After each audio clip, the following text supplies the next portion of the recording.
Rabbani TV. Mulia menjadi generasi Rabbani. Bismillahirrahmanirrahim.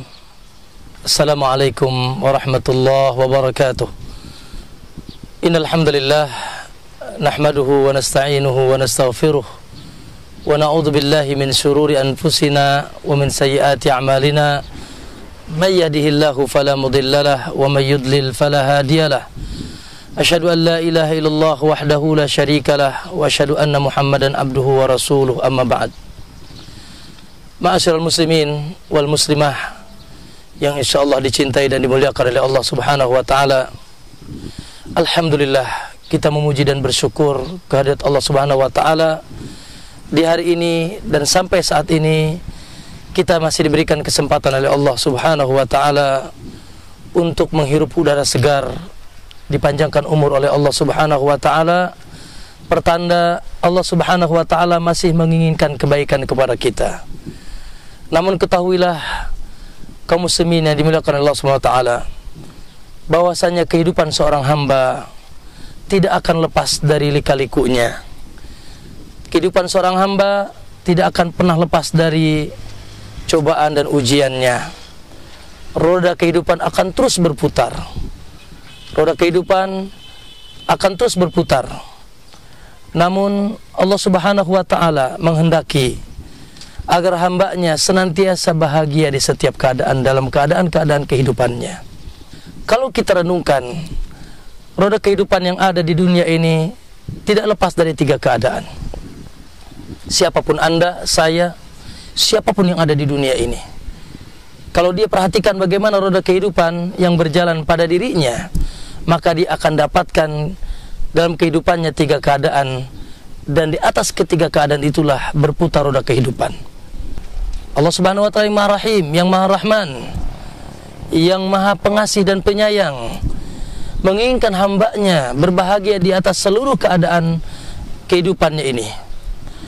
Roda kehidupan yang akan berputar, yaitu keadaan yang pertama, seorang hamba akan mendapatkan yaitu nikmat dan kebahagiaan dari Allah Subhanahu wa taala. Ini keadaan yang pertama. Keadaan di mana seorang hamba di atas nikmat, di atas kesenangan, di atas kebahagiaan. Itulah keadaan yang pertama. Keadaan yang kedua, atau roda kehidupan yang kedua yang akan berputar, seorang hamba akan mengalami saat-saat dia terkena musibah, saat-saat dia terkena ujian, cobaan, sesuatu yang tidak dia inginkan dari musibah-musibah yang ditimpakan oleh Allah Subhanahu wa taala. Keadaan yang ketiga, roda kehidupan yang ketiga yang mau tidak mau akan dihadapi oleh seorang hamba, yaitu keadaan tatkala dia berdosa, melakukan perbuatan dosa, karena begitulah manusia, tempat salah dan dosa. Itulah roda kehidupan. Manusia tidak akan terlepas dari ketiga roda kehidupan ini. Nah, itulah putaran kehidupan. Allah Subhanahu wa taala menginginkan Anda ya bahagia di tiga keadaan ini. Bagaimana caranya supaya Anda menang, supaya Anda gagah, supaya Anda bahagia di tiga keadaan ini?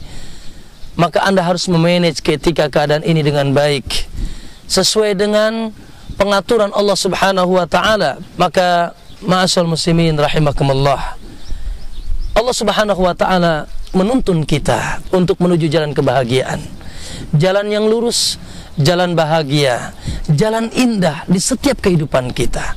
Baiklah, bagaimana cara memanagenya? Bagaimana cara memanage ketiga roda kehidupan ini sehingga kita bahagia di setiap keadaan itu? Imam Ibnu Qayyim rahimahullah, beliau menyebutkan bagaimana solusinya, bagaimana memanagenya. Begitu juga dinukil perkataan dari Syekh Muhammad Ibn Abdul Wahab dalam muqaddimah kitab Qawaidul Arba'nya. Beliau katakan, As'alullah al-Karim ayaj'alaka mimman idza utiya syakar wa idza betuliya sabar wa idza adnaba astaghfar fa inna haula'i tsalas unwanus sa'adah. Aku memohon kepadamu, kata beliau, kepada Allah Subhanahu wa taala, untukmu, semoga engkau termasuk orang-orang yang idza utiya syakar, apabila diberikan nikmat oleh Allah, diberikan kebahagiaan, engkau bersyukur kepada Allah Subhanahu wa taala. Itu yang pertama. Yang kedua, wa idza betuliya sabar. Dan apabila dikenakan musibah, ujian, cobaan, baik berupa harta maupun berupa kemiskinan, kefakiran, kekurangan jiwa, ya kematian dan sebagainya, ujian-ujian yang mengena kita, sabar, engkau bersabar. Wa idza adnaba astaghfar. Dan tatkala engkau berdosa, hendaknya engkau meminta ampun dan beristighfar kepada Allah Subhanahu wa taala. Kaum muslimin rahimakumullah, itulah solusi dari berbagai fenomena atau roda kehidupan yang tidak mungkin Anda seorang pun dari kita kecuali akan mengalami roda kehidupan ini. Maka kami ulangi bahwa roda kehidupan yang pertama, yaitu tatkala Anda mendapatkan nikmat dari Allah Subhanahu wa taala, mendapatkan kelebihan rizki, keluasan harta, mendapatkan kesehatan badan, mendapatkan keturunan, mendapatkan keluarga yang saleh dan salehah, dan seterusnya dari nikmat-nikmat dunia. Apalagi yang paling dahsyat, kita mendapatkan nikmat iman, nikmat Islam, nikmat yang menghantarkan kita kebahagiaan dunia dan akhirat kita. Maka kewajiban kita bersyukur kepada Allah Subhanahu wa taala, menyumbang lisan kita mengucapkan alhamdulillah, memuji Allah Subhanahu wa taala. Wa ma bikum min nikmatin faminallah.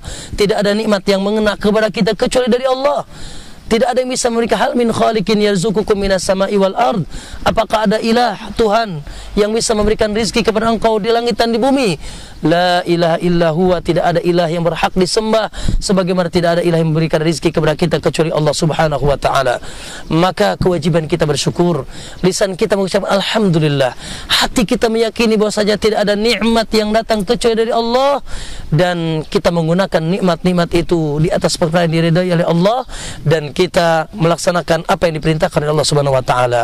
Allah Subhanahu wa taala katakan, "Fadhkuruni adzkurkum washkuruli wala takfurun." Ya, kata Allah, ingatlah kepadaku. Fadhkuruni adzkurkum, aku akan mengingat engkau. Washkuruli, dan bersyukurlah kepadaku, dan janganlah kau kufur. Lalu Allah katakan, dan Allah menjanjikan janji yang sangat luar biasa, la in syakartum la azidannakum. Kalau kalian bersyukur, maka aku akan tambah, dan kalau kalian kufur, maka ingatlah azabku sangat pedih. Itu yang pertama, solusi memanage roda kehidupan. Yang kedua, roda kehidupan yang kedua yang tidak mungkin Anda bisa lepas darinya, yaitu Anda akan mengalami masa-masa sengsara, masa-masa susah, masa sakit, masa miskin, masa dalam keadaan tidak enak badan, tidak enak hati, banyak ujian, cobaan. Apalagi tatkala Anda memegang tuntunan sunnah Nabi SAW, memegang Islam di akhir zaman, yang pasti akan ada cacian, akan ada kucilan, akan ada yaitu ujian. Begitulah para nabi terdahulu. Maka dalam keadaan seperti ini, apa yang harus kita lakukan? Kata beliau, wa idza betuliya sabar. Dan tatkala diuji oleh Allah Subhanahu wa taala, yaitu hendaknya kalian bersabar. Naam, bersabar menerima apa yang ditakdirkan oleh Allah Subhanahu wa taala dari ujian-ujian yang kita dapatkan. Bersabar di atas ujian-ujian yang Allah timpakan kepada kita. Allah Subhanahu wa taala mengatakan, wa basyiris sabirin. Ada kabar gembira bagi orang-orang yang sabar. Alladzina idza asabatum musibah qalu inna lillahi wa inna ilaihi raji'un.